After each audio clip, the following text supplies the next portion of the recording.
টেবিলে আমি ঝিম মেরে বসে আছি। গ্লাসের পানিটা যেই খাবো ঠিক তখন হাফিজ ভাই বলল, ম্যাডাম আপনাকে মিস কল দিয়েছে। হাফিজ ভাইয়ের কথাই পানি না খেয়ে হাফিজ ভাইয়ের দিকে তাকালাম। হাফিজ ভাই হলো অফিসের পিয়ন। আমার সাথে ওনার খাতির ভালো। আমি সবার সাথে মিশতে পছন্দ করি। ম্যাডামের মিস কল মানে মোবাইলের মিস কল নয়, মানে আমার এখন ম্যাডামের কেবিনে যেতে হবে, এটাই মিস কল। হাফিজ ভাই এমন রসিকতা আমার সাথে বেশি করে। হাফিজ ভাই, ম্যাডামকে গিয়ে বলেন এখন যেতে পারবো না, কাজ আছে। এই কথাই ম্যাডাম যদি রেগে যায়? আমি গ্লাসের পানিটুকু খেয়ে দেখলাম হাফিজ ভাই এখনো সামনে দাঁড়িয়ে আছে। গ্লাসে পানি ঢেলে বললাম, আপনি যাবেন আমার সামনে থেকে? হাফিজ ভাই আর কিছু না বলে চলে গেল।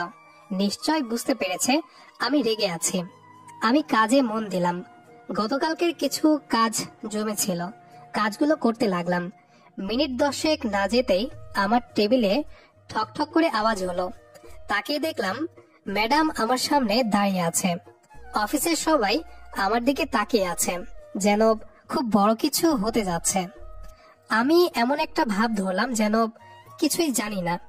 পিসিতে আবার মনোযোগ দিব, তখন আপনার প্রবলেমটা কি? আমি যে আপনাকে ডেকেছি ওইটা আপনার মাথায় ঢুকেনি? নিজেকে কি মনে করেন? আমি কিছুই বললাম না। টেবিল থেকে কলমটা হাতে নিয়ে কলমটা নাড়াতে লাগলাম। অফিসে আমার থেকে যারা উপরের লেভেলে, ওনাদেরকে বস বলাও যেতে পারে। আমার বস মানে ওনার কথা শুনতে হবে। যদিও আমি আমার বসের কোনো কথা ফেলে দেইনি, কিন্তু এই ম্যাডামের কথাগুলা আমার কেমন যেন লাগে। কণ্ঠটা কেমন চিকন সুরে বাজে। তার উপর বয়সে আমার ছোট, তবে অফিসে আমার বস। নামটাও পছন্দের, রিয়া। আমি আজও এই ম্যাডামকে দেখিনি। শুধু আমি না, অফিসের কেউ দেখেনি। সবসময় শাড়ি পরবে আর মুখে হিজাবের মতো পরে থাকবে, শুধু চোখগুলা দেখা যায়।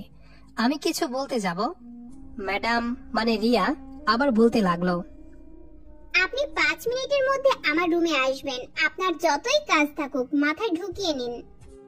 এই কথাটা বলেই আবার নিজের রুমে চলে গেল। আমাকে কথাগুলো এমন ভাবে বলল যেমন বড়রা ছোটদের শাসন করে। আরে, এই মেয়ে নিজেকে কি মনে করে? রিয়াকে আমি না দেখলেও ওর প্রতি আমার একটা ভালো লাগা কাজ করে, বিশেষ করে ওর চোখ দুটোর জন্য। চোখ দুটোর দিকে তাকালে সত্যি নিজের মনে একটা অনুভূতি তৈরি হয়। আমি আর কিছু না ভেবে কয়েক মিনিট পর রিয়ার রুমে গেলাম। দেখলাম ও ওর রুমের জানালার পাশে দাঁড়িয়ে আছে। আমি কাশি দিলাম একটু। কাশির আওয়াজ শুনেই রিয়া আমার দিকে ঘুরে তাকায়, এরপর নিজের চেয়ারটায় বসে। আমিও বসলাম সামনের চেয়ারটায়। আমি বললাম, আমার বেশিরভাগ ফাইল কমপ্লিট, আপনাকে পাঠিয়েছে, আর যে কয়েকটা বাকি আছে কালকের মধ্যে কমপ্লিট হয়ে যাবে। রিয়া কোনো কথাই বলল না। টেবিলের উপরে একটা গোল চীনা পাথরের পেপার ওয়েট হাতে নিয়ে টেবিলে ঘোরাতে লাগলো। তারপর বলল, আপনি 2 দিন আগে আমার সাথে অমন আচরণ করলেন কেন? এবার আমি চুপ হয়ে গেলাম। আসলে কি বলবো বুঝতে পারছি না। 2 দিন আগের কথা আজ জিজ্ঞেস করছে। আসলে ওই দিন লাঞ্চ টাইমে ক্যান্টিনে বসে সিঙ্গারা খাচ্ছিলাম। একটু পর আমার চোখ গেল রিয়ার দিকে। দেখলাম আদনান সাহেবের সাথে হেসে হেসে কথা বলছে, আর আদনান সাহেব কফি খাচ্ছিল। আমার বিষয়টা ভালো লাগেনি। অবশ্য এইটা ঠিক, রিয়া কার সাথে কোথায় যাবে না যাবে সেটা রিয়ার ব্যাপার। আদনান সাহেবও আমাদের অফিসে কাজ করে। এইখানে আমার ভালো না লাগার কারণ হচ্ছে, এর আগে অনেকবার আমি রিয়াকে আমার সাথে লাঞ্চ করার জন্য আমন্ত্রণ জানাই, কিন্তু আমার আমন্ত্রণ গ্রহণ করেনি।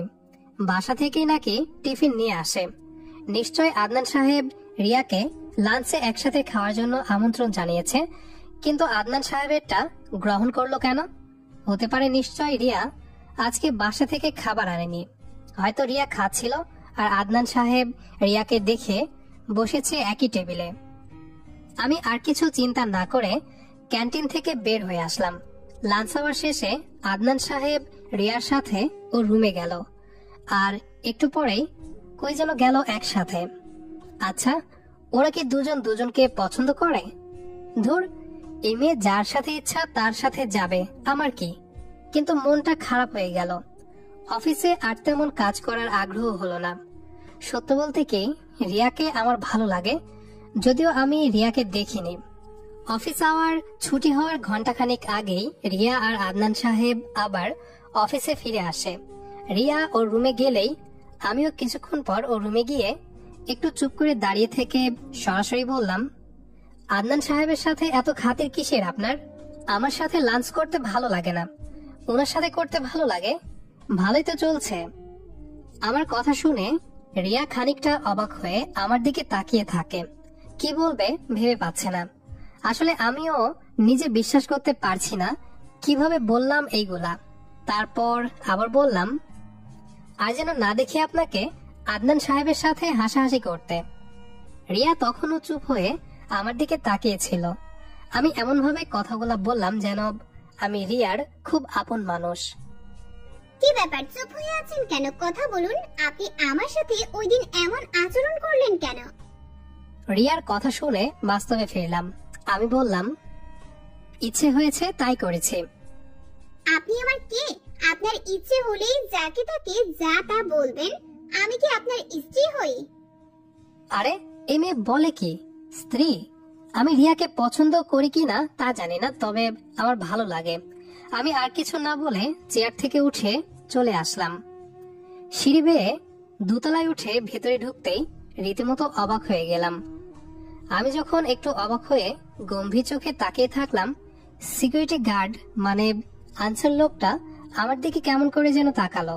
আমি সিকিউরিটি লোকটির বুকের দিকে নেম প্লেট দেখলাম, নাম আনিসুল ইসলাম। আমি একটা হাসি দিয়ে জিজ্ঞেস করলাম, কেমন আছেন ভাই? দিনকাল কেমন চলছে? আমার কথাটা শুনে আনিসুল ভাই চুপ করেছিল। আসলে আমি যেভাবে কথাটা বলেছি যেন আমি আনিসুল ভাইকে আগে থেকেই চিনি, অথচ ওনাকে আজই প্রথম দেখলাম। এখানে আসছি অফিসের একটা কাজে, এটাও আমাদের কোম্পানির দ্বিতীয় শাখা। অফিসে মিটিং এ আলোচনা করার পর এমডি স্যার আমাকে ডেকে বললেন, শুভম সাহেব, বসেন বসেন। আমি চেয়ারটায় বসলাম। কেমন চলছে অফিসের কাজকর্ম? এই তো স্যার, ভালোই। আই নো, আমি চাচ্ছি নেক্সট মান্থে সামনে যে প্রজেক্টটা নিয়ে আমরা কাজ করব সেটার দায়িত্ব আপনাকে দেব। কি পারবেন তো? আমি মনে মনে একটু খুশি হলাম। এইভাবে আমাকে দায়িত্ব দিবে আমি ভাবি নাই। অফকোর্স। Good, very good. আপনার উপর আমার আস্থা আছে। আচ্ছা, কফি খাবেন? আমি বুঝতে পারলাম এখন আমাকে যেতে হবে। আমি বললাম, নো স্যার, থ্যাঙ্কস, আসি। এটা বলে আমি চেয়ার থেকে উঠে আসছিলাম, তখন স্যার আমায় বলল, শুভম সাহেব শুনেন, জি। আপনি এখন আমাদের অফিসের দ্বিতীয় শাখায় চলে যান। সেখানে আপনাকে কি কি করতে হবে তা রিয়া বলে দিবে। রিয়া ওই অফিসের দায়িত্বে, উনি আছে। আর অফিসের কাজের জন্যই এখানে আসা। আর অবাক হলাম অফিসটা এত সুন্দরভাবে সাজানো দেখে। আমি আনিসুল ভাইয়ের দিকে আবার তাকাতেই আনিসুল বলে ওঠে, আপনি কি আমাকে আগে থেকে চেনেন? হ্যাঁ চিনি। আপনি আনিসুল ভাই না? এবার আনিসুল আরেকটু অবাক হয়ে গেল। জি, আমি আনিসুল, তবে আমি আপনাকে ঠিক চিনলাম না। আমি হেসে আনিসুল ভাইয়ের দিকে হাত বাড়িয়ে দিয়ে বললাম, আমি সুবন। আমি আপনাকে চিনব না কেন? আর মানুষ পরিচিত না থাকলে কি কথা বলা যায় না? এই যে আপনিও এখন আমার নাম জানলেন। হা হা হা, বুঝতে পেরেছি ভাই। আসলে এমন করে কেউ কখনো বলেনি তো, তাই। তারপর আমি আনিসুল ভাইয়ের সাথে একটা কোলাকুলি করলাম। তখন এই অফিসের প্রত্যেকটা মানুষের চোখ আমাদের দিকে ছিল। আমি বললাম, রিয়া ম্যাডাম আছেন? হ্যাঁ আছেন, কিন্তু কিন্তু কিছুই না, আমি এই কোম্পানির হেড অফিস থেকে আসছি। ও আচ্ছা, উনি রুমে আছে। আমি রুমে গিয়েই রিয়ার সাথে পরিচিত হলাম। মুখ ঢেকে এইরকম অফিসে কেউ এইভাবে কাজ করে? আমি রিয়ার কথার জবাব না দিয়েই ওর টেবিলের সামনে থেকে চলে এসে আবার নিজের টেবিলে বসলাম। রিয়ার কথার উত্তর কি বুঝি না আমি কেন এরকম করলাম। রিয়ার সাথে আমার অফিসের দ্বিতীয় শাখাতেই পরিচয় হয়। যতদিন ওই প্রজেক্ট নিয়ে কাজ করেছি ততদিন রিয়ার সাথে আমার অনেকটা সময় কেটেছে। ওর একটা জিনিস আমার বেশ ভালো লাগতো, সবসময় সব কাজ সাজিয়ে গুছিয়ে করে। চমৎকার একটা মেয়ে। আমি যখন ওর সাথে কথা বলতাম তখন ওর চোখের দিকে তাকিয়ে থাকতাম।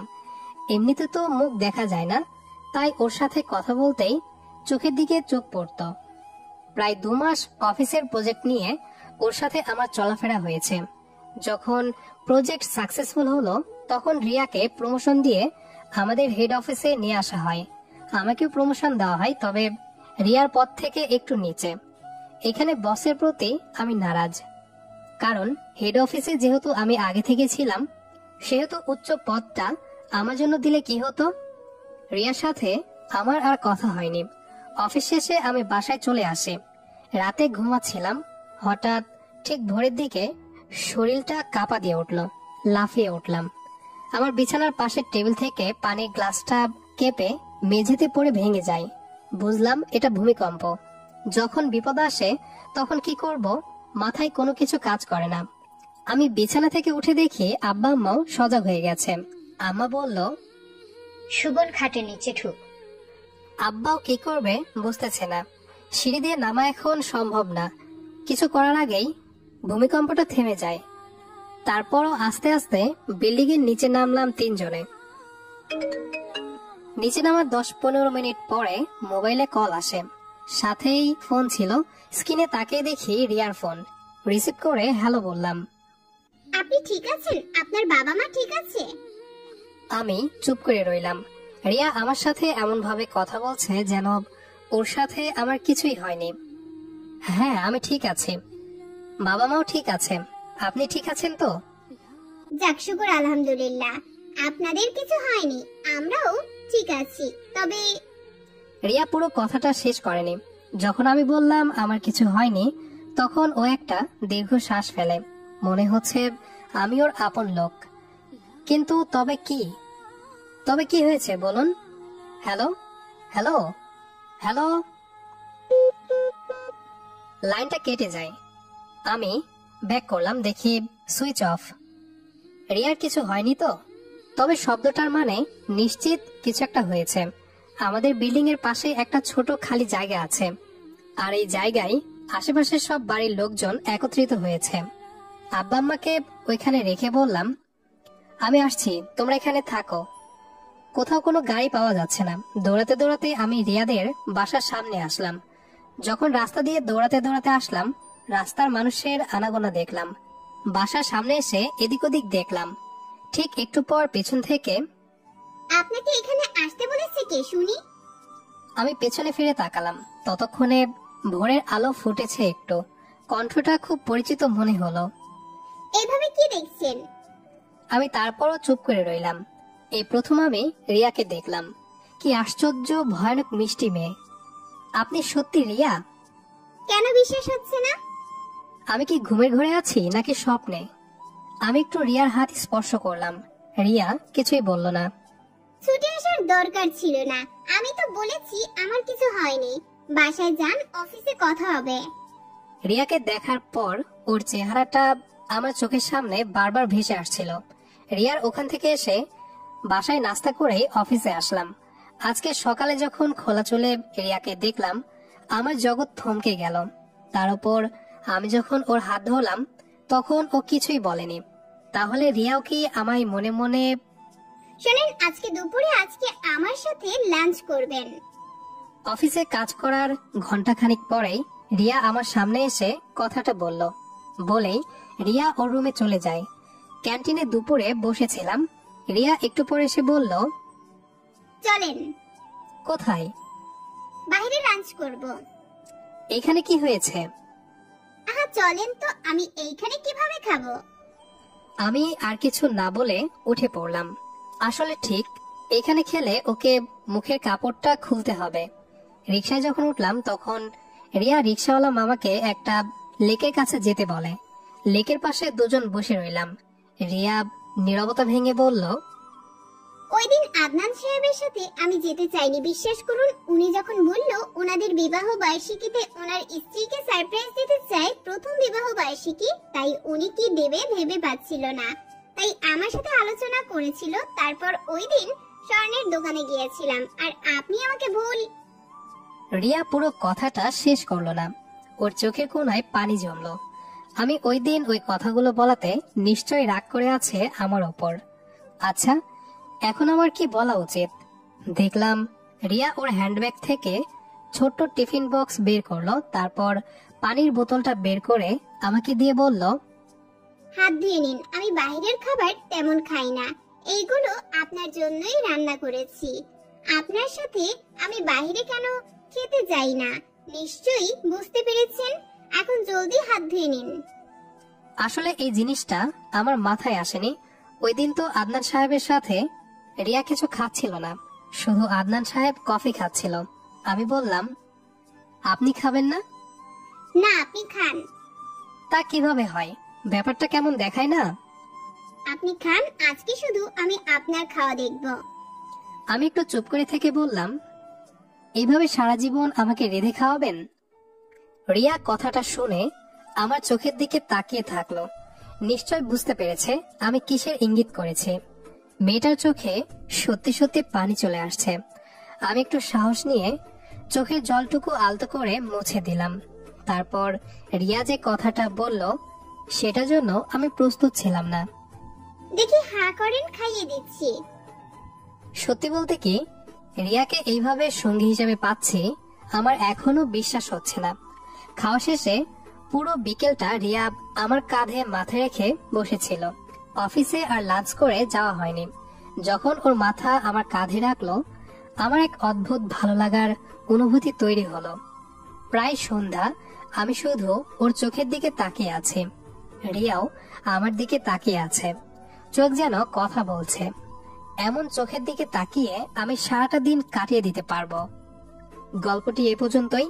আমাদের আজকের গল্পটি আপনাদের কাছে কেমন লেগেছে সেটি অবশ্যই কমেন্ট করে জানাবেন।